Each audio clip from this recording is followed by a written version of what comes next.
Hello dear students, ये class fifth का lesson 1 English grammar का लेसन 1 है द सेंटेंस। ठीक, अब द सेंटेंस से पहले आप लोग को पता होना चाहिए कि लेटर क्या होता है, वर्ड्स क्या होते हैं, फिर हम सेंटेंस पे आएंगे। लेटर क्या होता है आप जानते हैं। लेटर्स किसे कहते हैं? जो इंग्लिश अल्फ़ाबेट्स होते हैं A to Z, ये क्या कहलाते हैं? लेटर कहलाते हैं ना, लेटर्स। अब जब हम लेटर्स को कंबाइन करते हैं, जैसे C + A + T, तो ये क्या बन गया? कैट। अब ये जब कैट बन गया तो ये क्या हो गया? ये एक वर्ड बन गया। ठीक, ओके। इसी तरह हमने एक और वर्ड लिया, लेटर लिया I + S। ये एक लेटर था, ये एक लेटर था, ये एक लेटर था, ये तीनों लेटर कंबाइन होके क्या बन गए? वर्ड। इसी तरह I एक लेटर है, S एक लेटर है, ये दोनों कंबाइन होके एक वर्ड बन गए, इज़। इसी तरह J एक लेटर है, U एक लेटर है, M एक लेटर है, P एक लेटर है, I एक लेटर है, N एक लेटर है, + G एक लेटर है। जब सारे लेटर को कंबाइन करेंगे तो ये क्या बन जाएगा? एक वर्ड बन जाएगा, जंपिंग। ठीक, तो अब देख रहे हैं आप, लेटर्स को कंबाइन कर रहे हैं तो ये वर्ड्स बन रहे हैं, है ना। अब जब हम वर्ड्स को कंबाइन करेंगे, जैसे कैट इज़ जंपिंग, इनको साथ में लिख लिया, है ना। तो जब हमने ये वर्ड्स को कंबाइन किया, ये वर्ड्स हैं, इन सबको कंबाइन किया तो ये क्या एक पूरा हमारा बन गया? ये सब एक पूरा क्या बन गया? सेंटेंस, है ना। ये क्या बन गया? एक सेंटेंस। तो हमें ये पता चला जब लेटर्स को कंबाइन करते हैं तो वो वर्ड बनता है, और जब वर्ड्स को कंबाइन करते हैं वो क्या बन जाता है? सेंटेंस। अब सेंटेंस की क्या मेन खासियत होती है, सेंटेंस कहते किसे हैं? तो यहीं से देखिए आप, डेफिनेशन बन रही है। A group of words which make complete sense is called sentence. देखिए यहाँ पे वर्ड्स का ग्रुप बन गया ना, तो ये ग्रुप ऑफ वर्ड जो है वो सेंटेंस कहलाता है। शर्त ये होना चाहिए कि उसका सेंस कंप्लीट हो। यहाँ पे कैट जंप कर रही है, कैट कूद रही है ना। या कैट इज़ ड्रिंकिंग मिल्क, ये भी एक तरह का सेंटेंस है। जैसे आई एम प्लेइंग, ये भी एक तरह का सेंटेंस है। तो सेंटेंस की क्वालिटी क्या है कि वो हमेशा एक कंप्लीट सेंस देता है, और लास्ट में क्या होगा? हमेशा डॉट लगेगा। ठीक है, और ये पहला लेटर कैपिटल लगेगा। ये तो सारे हमने कैप्स लॉक में बना दिए, आप लोग ध्यान रखिएगा। ठीक है, तो ये क्लियर हो गया सेंटेंस क्या होता है और सेंटेंस किसे कहते हैं। तो इसकी डेफिनेशन क्या होगी? Definition of sentence: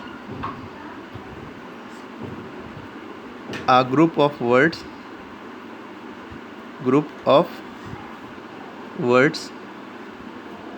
that makes complete sense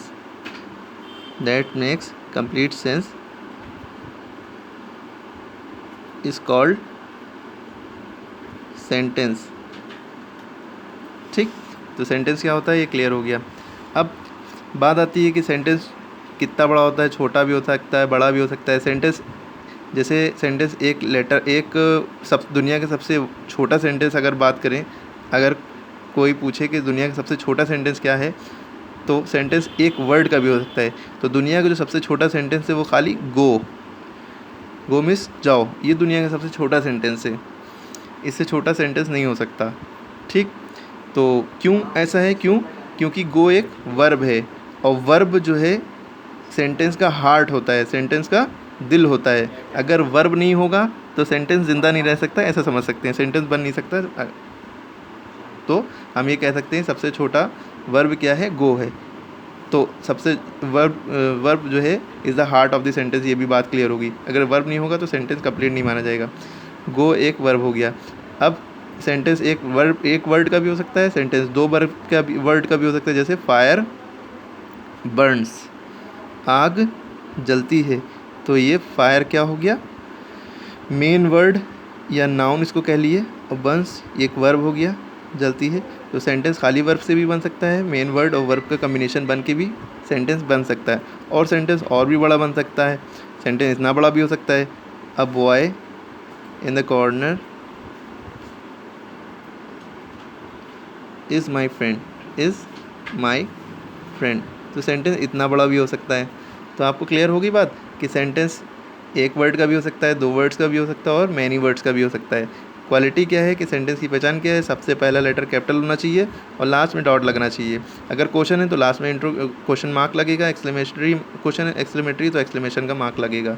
तो ये आपको क्लियर हो गया सेंटेंस क्या होता है, उसकी डेफिनेशन पता चल गई, सेंटेंस कितना बड़ा हो सकता है, छोटा हो सकता है, ये भी पता चल गया। अब आती है बात पार्ट्स ऑफ सेंटेंस, या आपके कोर्स में काइंड्स ऑफ सेंटेंस है तो हम वो बता देते हैं। काइंड्स ऑफ सेंटेंस क्या होता है, kinds of sentence, kinds of sentence कहते हैं सेंटेंस के प्रकार, कितने तरह के सेंटेंस होते हैं। ठीक, तो सेंटेंस जो है मेनली 4 टाइप्स के होते हैं, 5 या 6 टाइप्स के भी होते हैं, लेकिन आप ये लोअर स्टैंडर्ड में हैं तो इतना हाई लेवल का पढ़ाया नहीं जाएगा। तो जो सबसे पहला टाइप होता है सेंटेंस का वो होता है असर्टिव, असर्टिव है ना, इसको डिक्लेरेटिव और निगेटिव इसमें दोनों बन जाते हैं। असर्टिव यानी कि एक तरह से कह सकते हैं पॉजिटिव, है ना। जैसे हमने कहा इसकी पहचान क्या है कि आखिरी में डॉट लगा होगा, ये सिंपल सेंटेंस होगा, ना कोई निगेटिविटी की बात होगी, ना ही कोई सवाल पूछा जाएगा, ना ही कोई रिक्वेस्ट होगी, ये सिंपल सा सेंटेंस एक स्टेटमेंट होगा। ठीक है, ठीक है। और निगेटिव हो सकता है क्योंकि इस असर्टिव के 2 पार्ट होते हैं, पॉजिटिव और निगेटिव, या डिक्लेरेटिव हो सकता है ना। तो आप लोग मेनली ऊपर ऊपर से मेन जो पॉइंट्स हैं वो समझिए।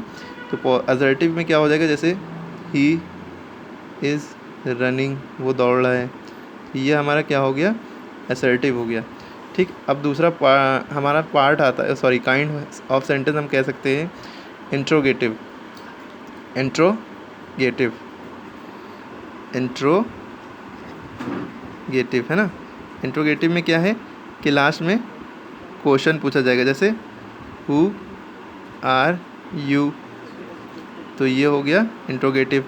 ठीक है, अब होता है थर्ड हमारा टाइप जो होता है वो इम्परेटिव, इम्परेटिव।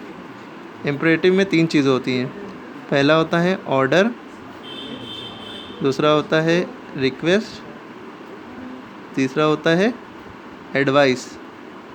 एडवाइस माने सलाह, ऑर्डर यानी कि किसी को ऑर्डर देना, रिक्वेस्ट यानी कि किसी से रिक्वेस्ट करना, और एडवाइस मीन्स किसी को सलाह देना। ऑर्डर में जैसे हमने कहा स्टैंड अप, तो ये एक ऑर्डर हो गया, open the door, close the window, ये सब ऑर्डर हो गया। तो ये हमारा जैसे ही इस तरह के सेंटेंस दिखेगा तो हम समझ जाएंगे ये इम्परेटिव सेंटेंस है। रिक्वेस्ट, ज़्यादातर रिक्वेस्ट में प्लीज़ लगा होता है, please give me a glass of water, please give me water, या ग्लास ऑफ वाटर कुछ भी कह लिए। तो इस तरह का जो होगा वो रिक्वेस्ट वाला होगा, प्लीज़ जिसमें लगा होगा। प्लीज़ के बिना भी रिक्वेस्ट वाले हो सकते हैं, जैसे could you please tell me the way of SM public school. ठीक है, इस तरह से किसी से आप रिक्वेस्ट कर सकते हैं। और एडवाइस हो जाएगा, एडवाइस में क्या होगा, डोंट स्मोक, या यू शुड नॉट स्मोक, आपको स्मोक नहीं करना चाहिए, आपको सिगरेट नहीं पीना चाहिए, यू शुड नॉट स्मोक। ठीक, तो आपको सिगरेट नहीं पीना चाहिए। ये हमारे 3 टाइप हुए, असर्टिव है ना, जिसके अंदर पॉजिटिव भी होता है और निगेटिव भी होता है, जैसे he is running, he is not running. ठीक है, असर्टिव के दोनों पार्ट हो जाएंगे। इंट्रोगेटिव में क्या है, who are you, question mark लगा होगा, है ना आखिरी में। इम्परेटिव में क्या है, या तो ऑर्डर होगा जैसे स्टैंड अप, है ना, ओपन द डोर, है ना, रिक्वेस्ट होगी please give me water, advice होगा यू शुड नॉट स्मोक, इस तरह की चीज़ें होंगी। ठीक है, अब हमारा चौथा काइंड होता है, असर्टिव हो गया, इंट्रोगेटिव, इम्परेटिव, होता है एक्सक्लेमेटरी। एक्सक्लेमेटरी, एक्सक्लेमेटरी में सडन जो फीलिंग्स होती हैं वो होती हैं, जैसे किसी चीज़ की तारीफ करें, how beautiful the Taj is, जैसे हमारा है how beautiful beautiful the Taj Mahal is, है ना, द ताज इज़। इसके आखिरी में क्या है, कौन सा साइन लगेगा, या एक्सक्लेमेटरी। तो एक्सक्लेमेटरी की पहचान क्या है, आखिरी में याला साइन लगा होगा सेंटेंस में, है ना, तो हम समझ जाएंगे ये एक्सक्लेमेटरी है। तो आप देख सकते हैं कि हमने पहले क्या क्या पढ़ा आज, द सेंटेंस। इसमें क्या होता है, लेटर्स सेंटेंस के पहले क्या होता है, लेटर्स हमें पता होना चाहिए क्या होता है। लेटर्स होते हैं A to Z, जो इंग्लिश अल्फ़ाबेट्स होती है। लेटर्स कंबाइंड होकर क्या बनाते हैं, C + A + T, ये लेटर्स कंबाइंड होकर वर्ड्स बनाते हैं। और वर्ड्स जैसे कैट इज़ जंपिंग, ये वर्ड्स जब कंबाइन हो गए तो ये एक सेंटेंस बन गया। अब सेंटेंस की डेफिनेशन यहीं से समझ में आ रही है। A group of words that makes complete sense is called sentence. Okay. अब सेंटेंस एक वर्ड का भी हो सकता है ना, ये सब सेंटेंस है। एक word sentence, 2 word sentence, many word sentence भी हो सकता है। ठीक है, समझ में आ रही बात। तो अब kinds of sentence, assertive, interrogative, imperative, exclamatory. Assertive में क्या होता है, एकदम पॉजिटिव होगा, पॉजिटिव भी हो सकता है, नेगेटिव भी। He is running, he is not running, आखिरी में डॉट लगा होगा, एकदम स्टेटमेंट होगा सीधा सीधा। इंट्रोगेटिव में क्या होता है, क्वेश्चन मार्क आखिरी में लगेगा और सवाल पूछे जाएंगे। इम्परेटिव में क्या होगा, 3 चीज़ें, ऑर्डर, रिक्वेस्ट, एडवाइस। ऑर्डर में क्या होता है, stand up, open the window, close the door, ये सब। और रिक्वेस्ट में क्या होगा, प्लीज़ लगा होगा। एडवाइस में यू शुड नॉट स्मोक, इस तरह की चीज़ें होंगी, कोई चीज़ मना की जाएगी। एक्सक्लेमेटरी में इस तरह की चीज़ें जिसमें आखिरी में एक्सक्लेमेशन का साइन लगा हो जाला। तो आपको क्लियर हो गया होगा आई होप। और अब आप लोगों को वो जो एक्सरसाइज भेजी थी, अब आप आई होप आप लोग कर सकेंगे उसको क्लियरली। तो उस एक्सरसाइज को करने की कोशिश करिएगा। That's all, thank you.